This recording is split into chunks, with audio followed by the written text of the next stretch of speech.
আসসালামু আলাইকুম। আমি মোহাম্মদ আব্দুল মাজেদ, প্রভাষক, আমিরুদ্দিন কলেজ, বাহিলবাড়ি, সখীপুর, ঢাকায়।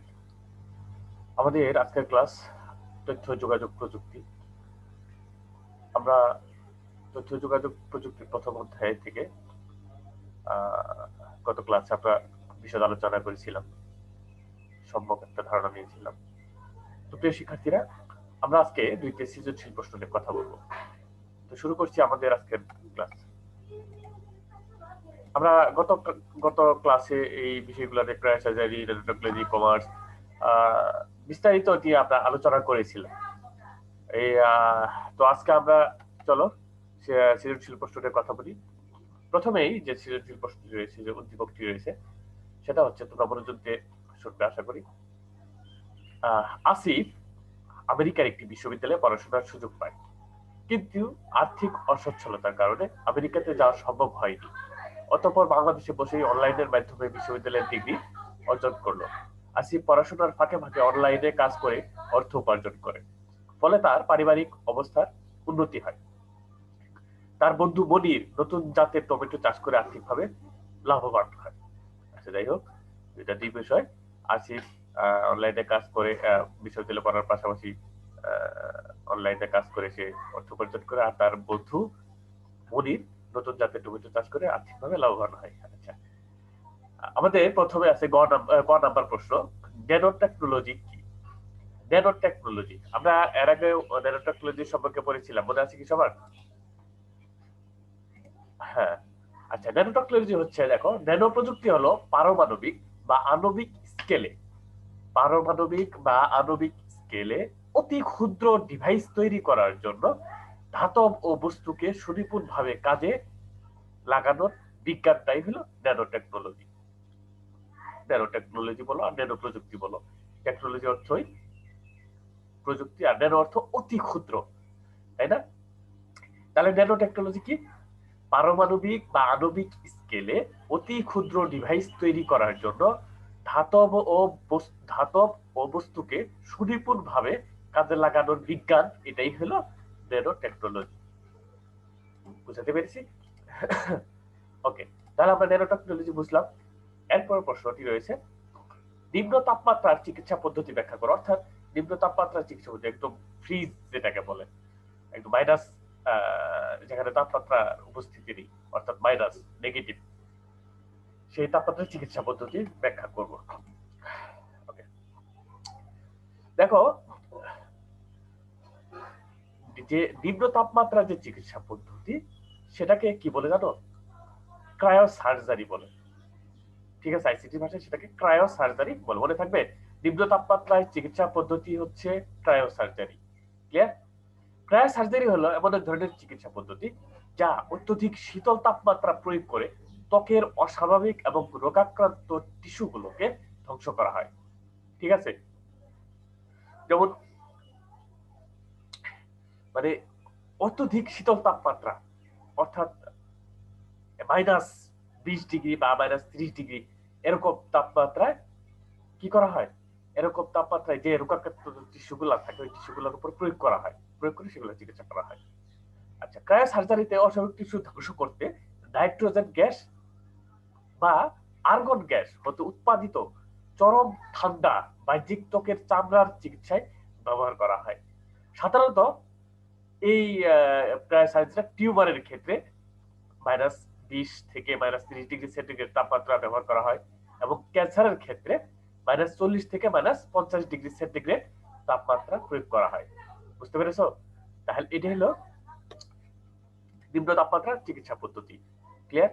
নিম্ন তাপমাত্রার চিকিৎসা পদ্ধতি হলো ক্রায়োসার্জারি। ঠিক আছে? এটাকে অতি নিম্ন তাপমাত্রা, যেটা হলো সাধারণত টিউমারের ক্ষেত্রে -20 থেকে 30 ডিগ্রি ব্যবহার করা হয়, আর ক্যান্সারের ক্ষেত্রে -40 থেকে -50 ডিগ্রি সেন্টিগ্রেড তাপমাত্রা প্রয়োগ করা হয়। ক্লিয়ার?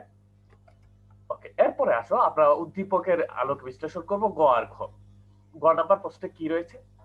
আসিফের বিশ্ববিদ্যালয়ের ডিগ্রি অর্জন কিভাবে সম্ভব হয়েছে ব্যাখ্যা করো। আমরা তো উপরের উদ্দীপক থেকে আমরা বুঝতে পারছি কিভাবে সম্ভব হয়েছে, তাই না? আচ্ছা, দেখো, বিশ্বগ্রাম অর্থাৎ গ্লোবাল ভিজিলেন্সের অন্তর্গত ই লার্নিং এর মাধ্যমে আসিফের বিশ্ববিদ্যালয়ের ডিগ্রি অর্জন সম্ভব হয়েছে।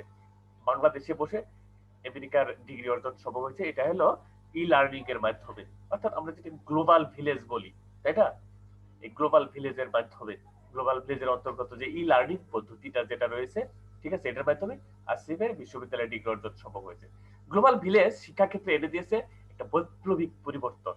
তাছাড়া তথ্য যোগাযোগ প্রযুক্তি ব্যবহার করে পৃথিবীর দূর দূরান্তে বসে শিক্ষার্থীরা ই লাইব্রেরি, ভার্চুয়াল ক্যাম্পাস ইত্যাদি এই সকল ব্যবহারের মাধ্যমে উপকৃত হচ্ছে, তাই না? আচ্ছা, আসিফ অনলাইনে বিশ্ববিদ্যালয়ের কোর্সে অংশগ্রহণ করে অনলাইনে উক্ত কোর্সটির পরীক্ষা দিয়ে প্রয়োজনীয় ক্রেডিট অর্জন করেছে। কারণ এখন অনেক বিশ্ববিদ্যালয় তাদের প্রশ্নপত্র অনলাইনে প্রকাশ করে এবং পরীক্ষার পর উত্তরপত্র মূল্যায়ন করে অনলাইনেই ফলাফল প্রকাশ করে। ফলে নানা দেশের শিক্ষার্থীরা উক্ত কোর্সে অংশগ্রহণ করতে পারছে। অর্থাৎ তথ্য ও যোগাযোগ প্রযুক্তির কারণে আসিফ অনলাইনে বিশ্ববিদ্যালয়ের ডিগ্রি অর্জন করতে পারছে, তাই না? এই তথ্য ও যোগাযোগ প্রযুক্তির কল্যাণে। ক্লিয়ার? তাহলে আমরা বুঝতে পারলাম যে আসিফ বিশ্ববিদ্যালয়ের ডিগ্রি অর্জন কিভাবে, আসিফের বিশ্ববিদ্যালয়ের ডিগ্রি কিভাবে অর্জন সম্ভব হয়েছে বাংলাদেশে বসে। ঠিক আছে, ঘ নাম্বার প্রশ্ন যেটা রয়েছে, উদ্দীপকের আলোকে আসিফ ও মনিরের আর্থিক সচ্ছলতার কারণ তুলনামূলক বিশ্লেষণ পূর্বক তোমার মতামত দাও। আচ্ছা, তাদের তাদের দুই বন্ধুর আর্থিক সচ্ছলতার বিষয়টা আমরা তুলনামূলকভাবে বিশ্লেষণ করব, ঠিক আছে, আর এটার উপর আমরা মতামত দিব। ওকে, দেখো উদ্দীপকে যে বিষয়টি রয়েছে আসিফের আর্থিক সচ্ছলতার যে কারণ সেটা হচ্ছে আউটসোর্সিং, আর মনিরের আর্থিক সচ্ছলতার কারণ হচ্ছে ডিএনএ প্রযুক্তি ব্যবহার করে উন্নত জাতের টমেটো উৎপাদন করা, তাই না? আচ্ছা, দেখো বর্তমান বিশ্বের অনেক উন্নত দেশ তাদের বিভিন্ন কাজে ওয়েবসাইটে দেয় যাতে অন্য কেউ সেই কাজ করে জমা দিতে পারে। এগুলোর মধ্যে রয়েছে সাধারণত আপওয়ার্ক রয়েছে, ফাইবার রয়েছে, পিপলস পার আওয়ার রয়েছে, গুরু রয়েছে, ফ্রিল্যান্সার.com রয়েছে, ঠিক আছে, মাইক্রোজবস রয়েছে, অনেক অনেক ধরনের সাইট আছে যেখানে অনেক ক্লায়েন্টরা যারা কাজ দিয়ে থাকে, ঠিক আছে, ফ্রিল্যান্সারদের কাছ থেকে কাজ করিয়ে দেওয়ার জন্য এই এখানে কাজ করে কাজ জমা দিয়ে অর্থ উপার্জন করা যায়, তাই না? সাধারণত দরিদ্র দেশের নাগরিকরা সেই কাজ ঘরে বসে করে তা অনলাইনে জমা দেয় এবং বিনিময়ে বৈদেশিক অর্থ আয় করে, যা দেশ ও জাতির জন্য অনেক বড় উপকার হয়। আর এই কাজকেই আউটসোর্সিং বলে, ঠিক আছে। আসিফ উক্ত আউটসোর্সিং এর কাজ করতেছে, ফলে তার পারিবারিক অবস্থার উন্নতি হচ্ছে। আবার অন্যদিকে মনিরের আর্থিক অবস্থার উন্নতি হয়েছে উন্নত জাতের টমেটো চাষ করার কারণে। বর্তমানে ডিএনএ প্রযুক্তির কারণে কোন বস্তুর অন্তর্গত জীবকে কোন জীব কোষে প্রবেশ করিয়ে বা কোষ হতে সরিয়ে উক্ত জীবটির বৈশিষ্ট্যের বংশগতি বদলে নতুন উন্নত জাতের বস্তু সৃষ্টি করা হচ্ছে। একেই জেনেটিক ইঞ্জিনিয়ারিং বলা হয়, বুঝতে পেরেছো? যা সারা বছরই চাষ করা যায়। আচ্ছা, মনিরের উন্নত জাতের টমেটো এই ডিএনএ প্রযুক্তির ফল, ঠিক আছে। একই পরিমাণ জায়গায় উন্নত ফলনশীল জাতের টমেটো উৎপাদন করায় মনিরের উপার্জন অনেকাংশেই বেড়ে গেছে। অর্থাৎ তথ্য যোগাযোগ প্রযুক্তির কল্যাণে আসিফ ও মনিরের আর্থিক অবস্থা উন্নতি হচ্ছে, তাই না? মনিরের কিন্তু তথ্য প্রযুক্তি কল্যাণের কারণে ডিএনএ যেটাকে ডিএনএ নিউক্লিক অ্যাসিড এটাকে বিশ্লেষণ করে, ঠিক আছে, ওই যে বীজগুলা রয়েছে, ঠিক আছে, এই বীজগুলার বংশগতি বদলে, ঠিক আছে, আরো কিভাবে সারা বছর চাষ করা যায় সেগুলোর নতুন পদ্ধতি উদ্ভাবন করার কারণে আর বেশি ফলনশীল জাতের বীজ তৈরি করার কারণে কি হচ্ছে, অধিক ফসল পাচ্ছে। এটাও তথ্য প্রযুক্তির কল্যাণ। ক্লিয়ার?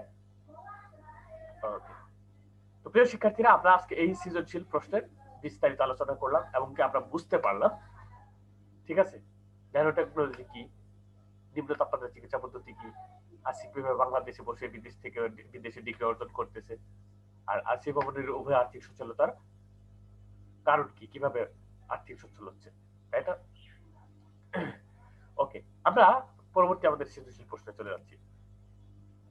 পরবর্তী প্রশ্ন হচ্ছে, দেখো, বাংলাদেশের গণপ্রধানমন্ত্রী গণভবন থেকে ভিডিওর মাধ্যমে দেশে তৃতীয় সমুদ্র বন্দর হিসেবে পটুয়াখালীর কলাপাড়ায় অবস্থিত পায়রা বন্দর উদ্বোধন করেন। অপরদিকে দেশের শিক্ষামন্ত্রী সকল শিক্ষা প্রতিষ্ঠানকে ইলেকট্রনিক উপায়ে শিক্ষার্থীদের উপস্থিতি নিশ্চিতকরণের কথা বলার প্রেক্ষিতে এবিসি কলেজের পরিচালনা পরিষদ শিক্ষার্থীদের জন্য ফেস রিকগনিশন পদ্ধতি চালু করার কথা ভাবছে, যদিও বর্তমানে শিক্ষকদের জন্য আঙ্গুলের ছাপ পদ্ধতি চালু আছে। ওকে, আমরা উদ্যোগটা পড়লাম, অর্থাৎ আমাদের মাননীয় প্রধানমন্ত্রী গণভবন থেকে ভিডিওর মাধ্যমে দেশের তৃতীয় সমুদ্র বন্দর, যেটা পটুয়াখালীর কলাপাড়ে অবস্থিত পায়রা বন্দর, সেটা উদ্বোধন করেন। আর অন্যদিকে শিক্ষামন্ত্রী মাননীয় শিক্ষামন্ত্রী সকল শিক্ষা প্রতিষ্ঠানকে ইলেকট্রনিক উপায়ে শিক্ষার্থীদের উপস্থিতি নিশ্চিত করার কথা বলার প্রেক্ষিতে এবিসি কলেজের পরিচালনা পরিষদ শিক্ষার্থীদের জন্য ফেস রিকগনিশন পদ্ধতি চালু করার কথা ভাবছে। ঠিক আছে, এখন যদিও বর্তমানে আঙ্গুলের ছাপ পদ্ধতি এটা চালু রয়েছে। ওকে, তো আমাদের প্রথম প্রশ্ন হচ্ছে ই কমার্স কি? আপনারা আগেও পড়েছিলাম ই কমার্স কি। ওকে, ই কমার্স হচ্ছে ইলেকট্রনিক কমার্স।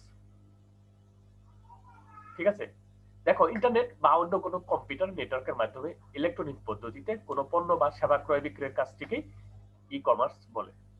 আমি আবার বলছি, ই কমার্স হচ্ছে কি? ইলেকট্রনিক কমার্স, তাই না? ইন্টারনেট বা অন্য কোনো কম্পিউটার নেটওয়ার্কের মাধ্যমে ইলেকট্রনিক পদ্ধতিতে কোনো পণ্য বা সেবা ক্রয় বিক্রয়ের কাজটিকে ই কমার্স বলে। আচ্ছা, আমাদের আবার চলে আসছে খ নাম্বারটা, শীতলীকরণ প্রক্রিয়ায় চিকিৎসা দেওয়া সম্ভব, ব্যাখ্যা করো। ওকে, দেখি, দেখো,